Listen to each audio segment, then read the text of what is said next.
Hello and welcome to this episode of China Edge, brought to you by the SupChina team. I'm your host, Lizzi, an MIT-trained economist turned journalist here at Wall Street TV who covers China and its relation to the world.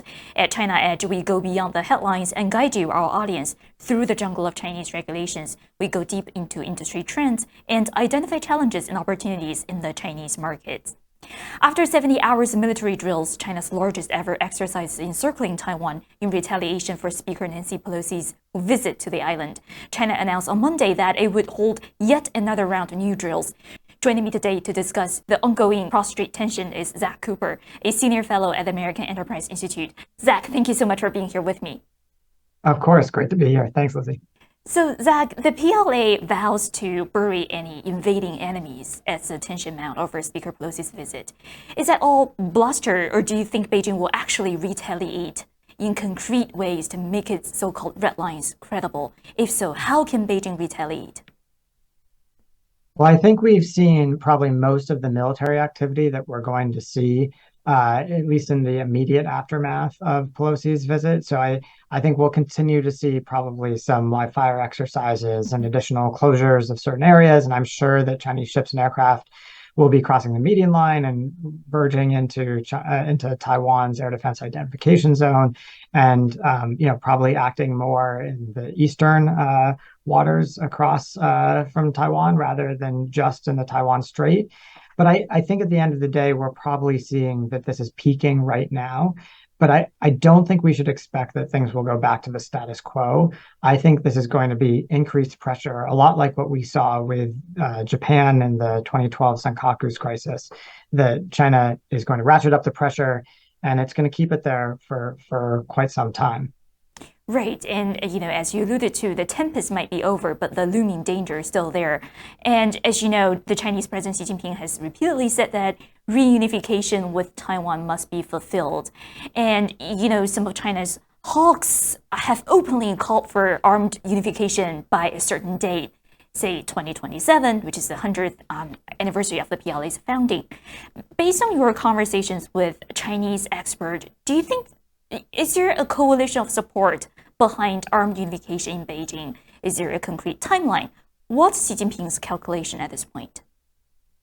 So first, I should acknowledge I certainly don't know, and I think I have to take everything that I talk with my Chinese colleagues with a grain of salt, just like they have to take it with a grain of salt when they talk to me. But I would say there are two very different views in Washington on this question. So on the one hand, I think there's the view that's more common in Congress, which is that there is a timeline. Maybe it's 2027, maybe it's something a little bit later, but that at the end of the day, China is going to move when the US looks weak or distracted, or when Taiwan looks weak or distracted, and that eventually there will be a conflict, and it will be driven in large part by opportunism in China. Then there's a second view, and I think this is closer to where the Biden administration is, that actually China is most likely to move when it feels backed into a corner, or really when Xi Jinping feels backed into a corner. And in this case, 2027 might not be meaningful at all. In fact, I think 2024 is probably the more important timeline because we'll have an election in Taiwan, we'll have an election here in the United States. And those are going to be tricky issues to manage in the context of Taiwan and of the US-China relationship. So I think we hear two very different logics for how a conflict might come about. I will say I'm partial to the second view. Just as an academic, I think there's a bit more evidence for this idea that Chinese leaders might feel that they're backed into a corner. I don't want to be suggesting that I necessarily agree with them. I don't think they were backed into a corner over the Pelosi visit. They I think felt that they were, though. So my guess is that we're not looking at some timeline around 2027, but that the real crisis period in the near term is probably in the next 2 years. I'm not suggesting that I think there's going to be a conflict, but I think this is going to be a very, very difficult period to manage. Right, and speaking of US-China relations, which you alluded to last Friday, we know China announced it would halt cooperation with the United States on 8 crucial areas, including military relations and climate change. So help us gauge the implications of these retaliatory moves. What does it mean for China to cancel military communications with the United States? Well, I always sort of laugh when China does these things because there's certain times when the Chinese side will say, well, you shouldn't link issues. These are totally separate issues and we should keep them completely separated. And then there are other times when they are clearly linking issues, linking Taiwan to climate or Taiwan to US-China military talks. So bottom line is, I think the Chinese side has been pretty clear.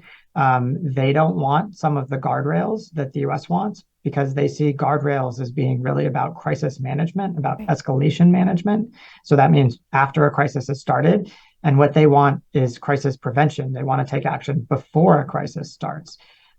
Really, what they mean by that is that they want the U.S. not to do things that would, create frustration or anger in Beijing. We're just not in a world, I think, therefore, where the two sides are going to be able to come to agreement on what kind of guardrails they want. And I think we'll see the Chinese, cut off some of these military to military ties pretty frequently when they feel that the U.S. has crossed some line. Clearly this is a bad thing. The more interactions we have, the more ability we have to better understand each other. But my view has always been that China uses these hotlines and other dialogues in a very strategic way, much more strategically than the US does. I think China relies on hotlines when it thinks it needs to manage escalation. And when it actually wants the escalatory risk, it won't answer the phone. And I think that's exactly what we saw here. Reportedly, the Chinese side basically hasn't been answering the phone since Pelosi's visit. There are some dialogues going on between the two sides, but it sounds like some of the Pentagon's efforts to reach out to the CMC have not worked. And I think that is very much in line with traditional Chinese behavior for using these sorts of dialogues. So my guess is we're not going to see any real progress in the 8 areas that they laid out. I don't think the U.S. is going to give up anything related to Taiwan to get back into climate or counter-narcotics discussions. That's just not the way the Biden team is looking at this. So I think we're going to be in a pretty difficult spot in the bilateral relationship over the next few months. And as I said, probably next few years as well. Right, and given the cross-strait tensions at this moment and given the general deteriorating climate between US and China, are there steps that Beijing and Washington can take to decrease the temperature and bring the bilateral relationship back on some sort of a normal track? Well, theoretically, there would be. I'm not sure that I think that the political leadership on either side is willing to do things that would be required. So, I think the Chinese side has greatly overreacted to Pelosi's visit. I think, therefore, some of the burden is on them to cool things down. And I see no willingness on their side to do that.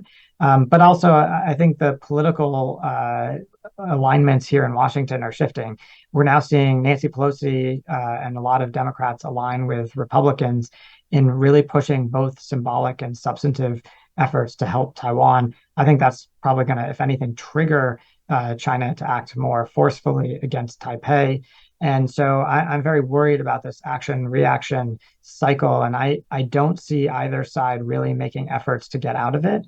I have made one suggestion to folks in the administration, which is that I think the U.S. should put forward very clearly what its Taiwan policy is. Right now, we've got a little bit of a speech from Tony Blinken about China policy, although most of the speech is actually about how to build up the U.S. and our allies and partners. It's not really about China and what we want from the relationship. I think we need to lay out what we think the long-term arrangement should be for the U.S. and China and how the U.S. sees its Taiwan policy evolving. If the Chinese respond positively to that, that would be helpful. But my guess is, unfortunately, that we're just following a very negative path, and I don't see a lot of off-ramps. If you enjoy our discussions here, I'm sure you would find value in our new powerful marketplace tool for investors, also called China Edge. It tracks, distills, and analyzes both Chinese language and English language materials about Chinese companies, business leaders, and government entities, and reviews the often hidden links between them. For our YouTube viewers, we are offering a limited time 50% discount. Just go to the link you see on the screen and use the code EDGE50. Also, sign up for the China Edge newsletter. It's a daily 2-minute rundown of China business news you don't want to miss. The link is right here on the screen. You can also click on the link in the video's description section to get your complimentary subscription today.